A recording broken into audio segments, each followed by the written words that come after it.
चला चला चला, चॅनल सबस्क्राईब करण्याची वेळ आली. टिंग टिंग टिंग, घंटी पण वाजवा आणि दुसऱ्यांना पण सांगा.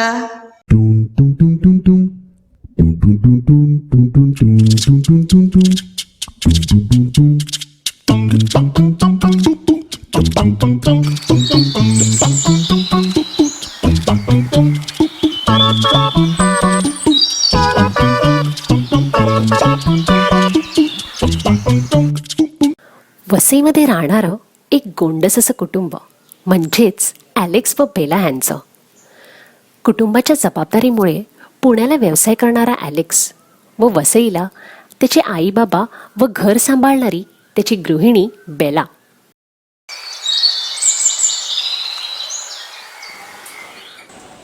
चल बेलाला फोन करतो.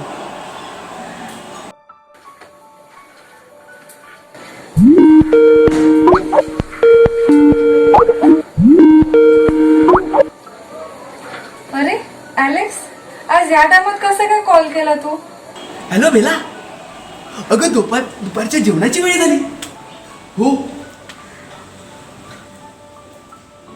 अगं तू मला सकाळी म्हणाली नाही का तू वांग्याचं भरीत केलंय म्हणून? मग मला वांग्याचं भरीत खायची चव आली आहे बघ. हो, मी म्हणाली होती जेवणाला वांग्याचं भरीत करायचं असं, आणि तुला ते फार आवडतं हेही मला ठाऊक आहे. चल पटकन, मी तो तुला ऍप शेअर केलाय बघ, तो ओपन कर आणि मला ते भरीत शेअर कर. चल. काय? फूड शेअर म्हणून आहे तो. Food share? हो हो हो, मी बघितलं मग तुझा मेसेज. अगं मी माझी प्लेट पण रेडी ठेवली. ही बघ. मग काही चल चल पटकन. तुला सापडलं तरी कुठून रे हे फूड शेअर? अगं तो नाही का आपले वेगवेगळे ऍप असतात, काय आले? हे शेअर ते शेअर, त्याच्यातून मला फूड शेअर भेटला ग. चल चल, तू टाइमपास नको पण करू. हे कसं शक्य आहे रे? काही पण बोलतोस तू. मला पक्की भूक लागली. शे.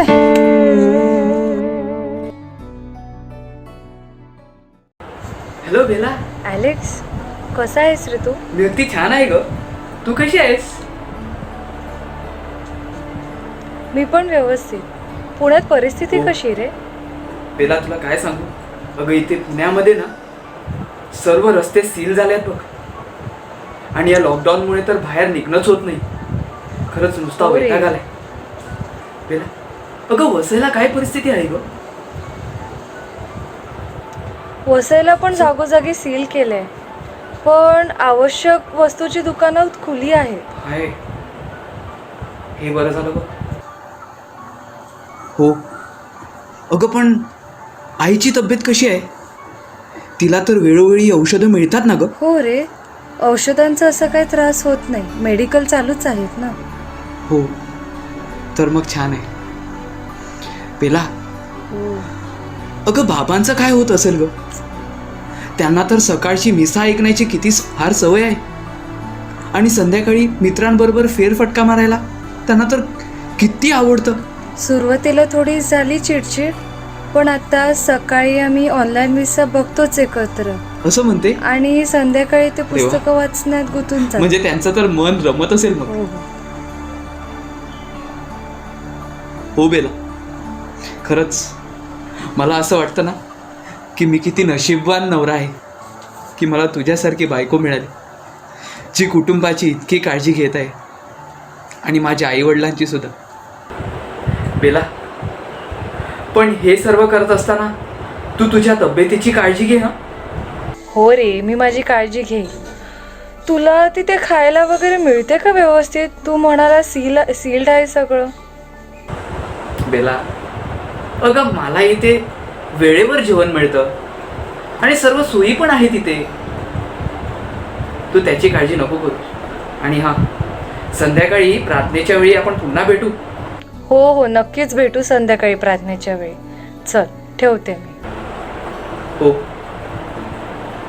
चल, काळजी घे स्वतःची. हो. आलेक्स व बेला या जोडप्याच्या छान वेलीवर फुललेली दोन गोंडस फुले म्हणजेच लॅरिसा व सॅम्युएल. दोघेजण कष्टाळू, हुशार व नेहमी इतरांना आदर देणारी, सध्या उच्च शिक्षण घेण्यासाठी दिल्लीला हॉस्टेलमध्ये राहत आहेत.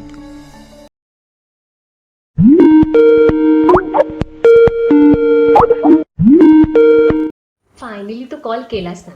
हॅलो लॅरिसा. अरे मी काल तुला किती कॉल केले, तू एकाही कॉलचं उत्तर दिलं नाहीस. माझ्या मोबाईलला नेटवर्क मिळत नव्हतं. नेटवर्क नव्हतं म्हणजे? अरे नेटवर्क नव्हतं की तू पबजी खेळत होतास? खरं सांग. खरंच नेटवर्कचा प्रॉब्लेम होता.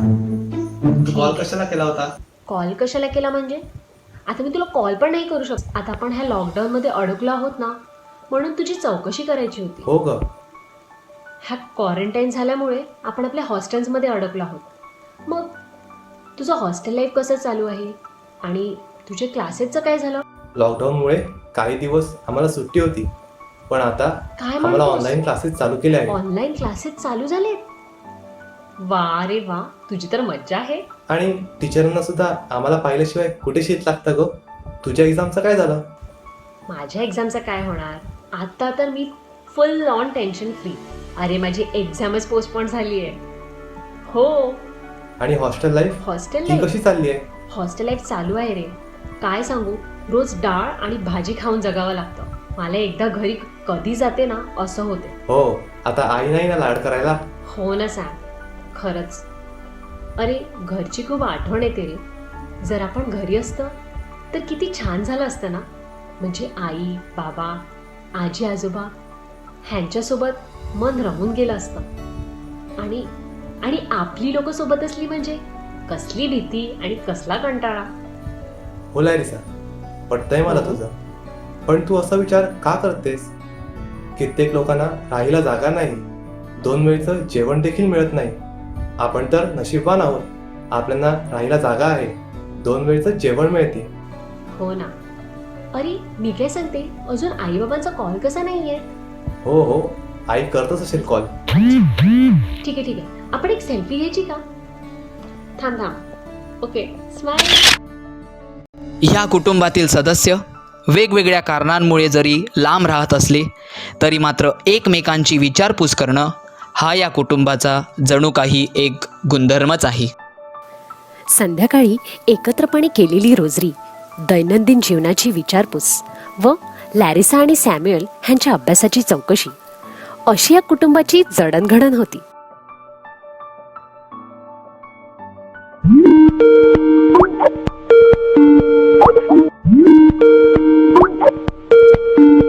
व सर्व काळचा आनंद उपभोगावा असे आम्हाला कृपादान दे, ही प्रार्थना आम्ही आमच्या प्रभू ख्रिस्ताद्वारे करतो. आमेन. पिता पिता, पुत्र आणि पवित्र आत्म्याच्या नावे. सॅम्युएल, अभ्यास कसा चालू आहे रे?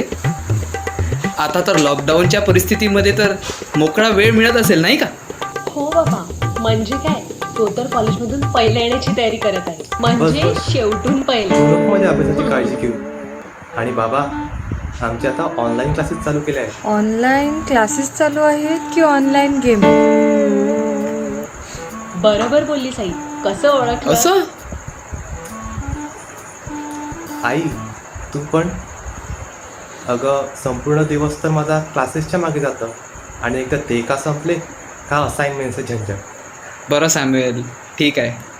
मग लॅरिसा, तू काय करते हल्ली हॉस्टेलला? आणि तुझी एक्झाम्स ग? बाबा, माझे एक्झाम्स तर पोस्टपोन झाले. म्हणजे मला अरे ना वा. आता कुठलीच काळजी नाही. हो का? तसं खरं सांगायचं ना तर माझा अभ्यासच झाला नव्हता. पण आता तर मी किती मोकळेपणाने श्वास घेऊ शकते.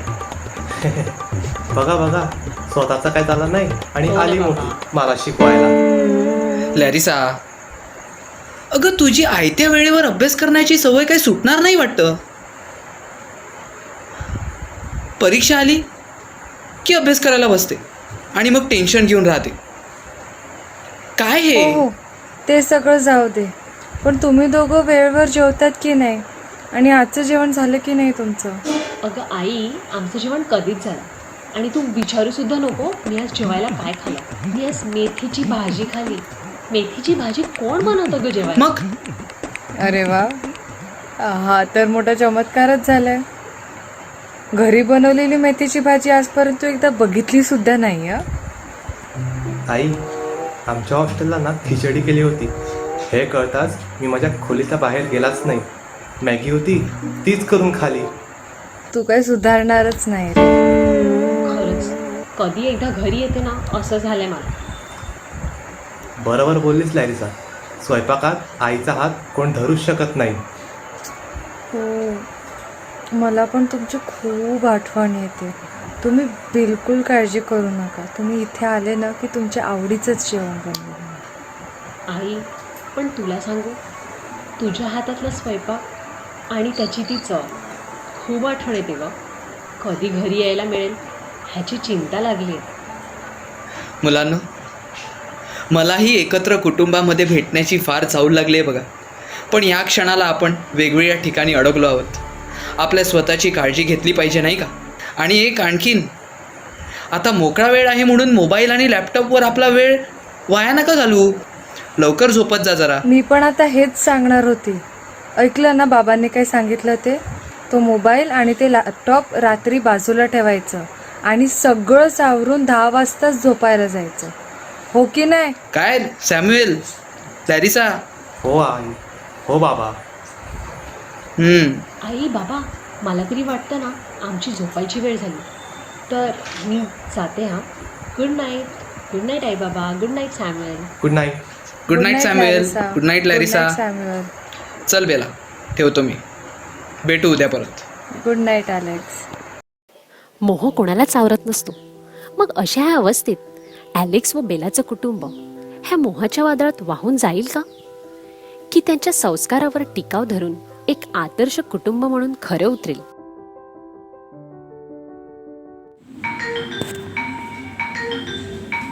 काय एक सारखे कॉल फोन करते काय माहित.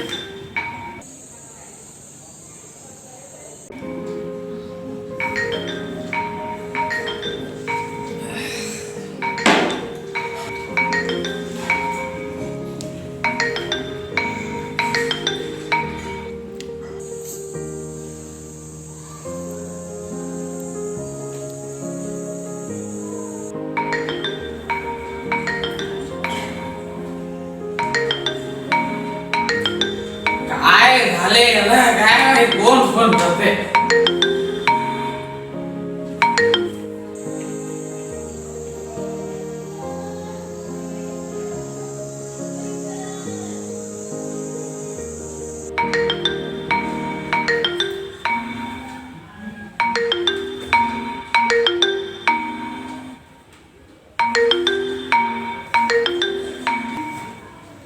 काय कोण फोन करत रे. रे यार, ह्याला मरत काढला.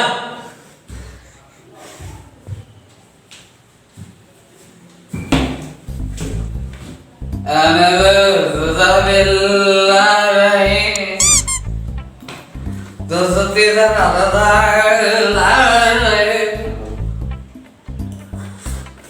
बालपणातून तुला विसरणार नाही. स्टॉक भरून ठेवला म्हणून आज कामात आलो.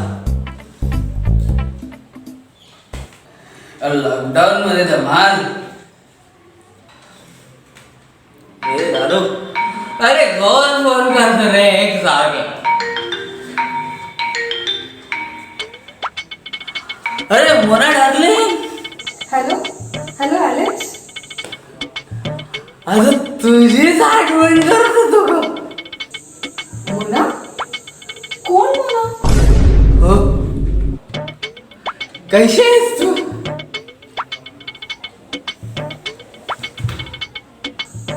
अरे झालंय काय तुला? काय? अगं मी लिहायला बसले बस आठवण आली तुझी. जास्त झालंय वाटते तुला. आता ह्याच्याशी बोलून तर फायदा नाही. फुल टाईट झालाय हा.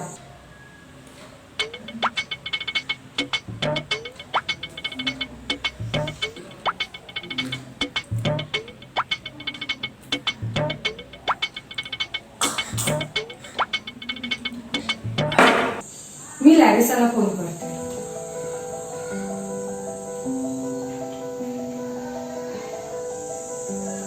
काय झालंय हिला पण?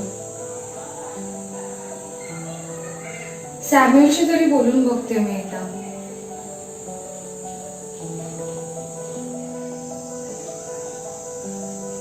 हाही फोन उचलत नाही.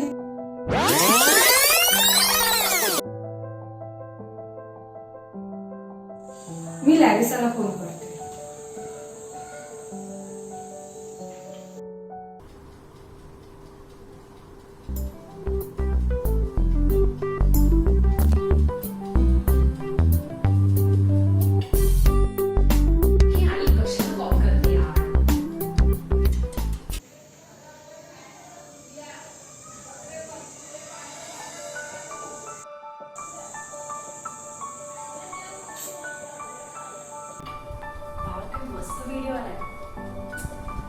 ओ गॉड आई.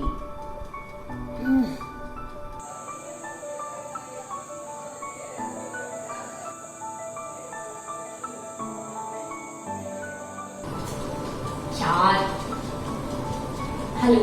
हॅलो लॅरिसा. अगं आई तू मला कशाला एकसारखी कॉल करतेस? मी खूप बिझी आहे, तू प्लीज मला डिस्टर्ब करू नकोस. Okay bye. अगं पण ऐक तरी. अगं काय असं करतो? काय झालंय तिला पण?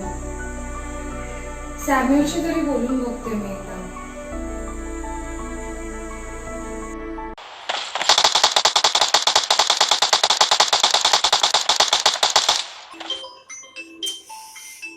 काय यार, ही आई पण नाही तेव्हाच कॉल करते. हाही फोन उचलत नाहीये. झालाय काय माझ्या कुटुंबाला? अशा परिस्थितीत सगळ्यांनी एकत्र असायला हवं आणि आज एकही जण बोलायलाही देखील तयार नाही.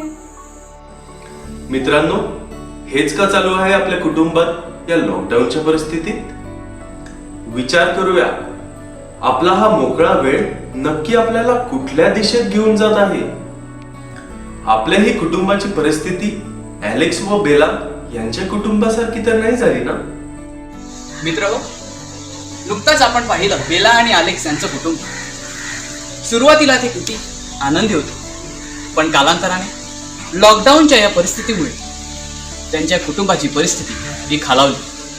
माझा प्रश्न आहे कुटुंबातील प्रत्येक कर्त्या पुरुषासाठी, ज्याने आपल्या कुटुंबाची जबाबदारी विसरून व्यसनाच्या आहारी जाऊन आपल्या सवयी बिघडून घेतल्या, तर आपण देखील आपल्या कुटुंबासाठी हाच आदर्श तर ठेवत नाही आहोत ना?